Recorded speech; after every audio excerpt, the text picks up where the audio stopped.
In this video, I'm gonna talk about hiring a VA. Many of you know that I don't really mess with VAs that much. I have teams that kind of like, I have those, you've heard me talk about in recent videos how, hey, I know a guy who runs Amazon stores and Facebook stores, and at an upfront cost, you can do those, and then their whole teams just run everything for you. I have some of those, but I also do marketplace and shops on my own so that I can stay relevant and know what's going on, and dropship because I just kind of like the whole skill of it all, and I like the challenge. So I do that, I run the YouTube channel and all that, but I have this extra shop that I'm not doing anything with. And I wanted to give it to a VA. Somebody reached out to me and I just caught me in the right moment, and I was like, you know what? Let's go for it. And they didn't really believe me at first that it was me, but I went ahead and took the bait, and I hired somebody to be a single VA on one shop. So I'm going to kind of document that process. They already have access to my shop. I've already given them permission to it. They've already listed 20 items, which is, just the beginning. For those of you who have followed me for a long time, you know that I don't really ever do personal one-on-one VA situations. So a lot of you are very interested in that. A lot of you have started and gotten to the point where you're like, man, this is just getting difficult, and I need to do better. I need to scale up. I need to open up another thing, right? You know what? Now that I know how this works, let me put this on autopilot so that I can start doing something else. Any of those reasons, I guess, it's pretty obvious. But I wanted to try this because I feel like I'm one of the only people who's like an experienced dropshipper who hasn't ever messed with VAs. So I want to give that a shot again, because a long time ago I tried it, and for those of you who were around back then, I didn't really enjoy the experience very much, and it wasn't very useful.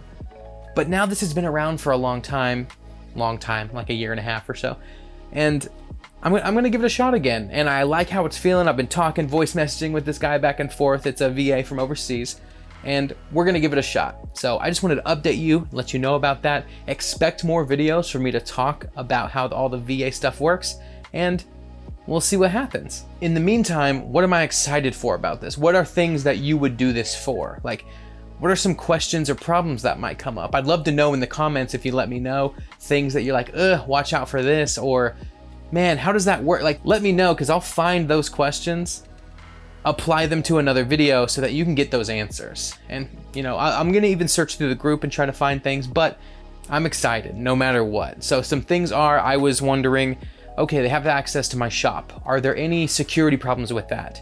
If I have a commerce manager with multiple shops and I give them access to one, do they have access to anything else other than that one shop? Can they see anything else? Can they see my banking information? Do they need my credit card? Do they need my accounts for tracking numbers or any of those things? That's what we're gonna find out. So far, the setup that I have is that they have access to one shop. They don't have access to everything, but they have access to some stuff, and the stuff that they definitely need. And I'm open to this person's suggestions. If they need access to something else, I'll do that research and figure that out. Also, I was worried, I asked them today, okay, well, let's say you get a bad tracking number like TBA or something like that. What's going to be the course of action there? And they just told me, it's like, I'm only sourcing from eBay, so we're not really going to have that issue.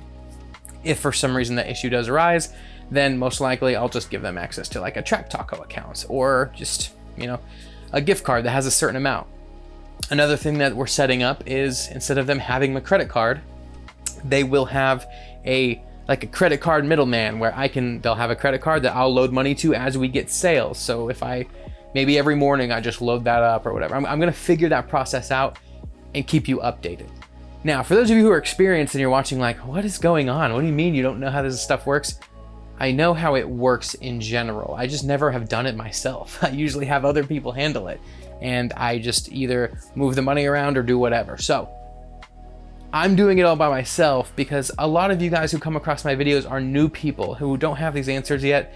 And like I've mentioned in the past, sometimes I will just cover new topics and stuff that you have no idea about because it's not really helpful for you who's just found what dropshipping is. You're like, okay, I don't know anything that's getting talked about in these videos.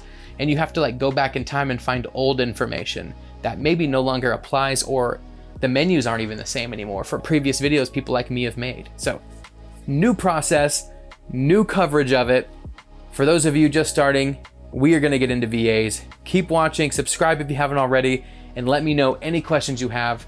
That way, the next video, you get notified and you get answers. So If you want to know more about how dropshipping works, make sure to watch this video right here, because I will go over the basics of how it works and just what to think about it. So thank you for watching again, and I will see you next time.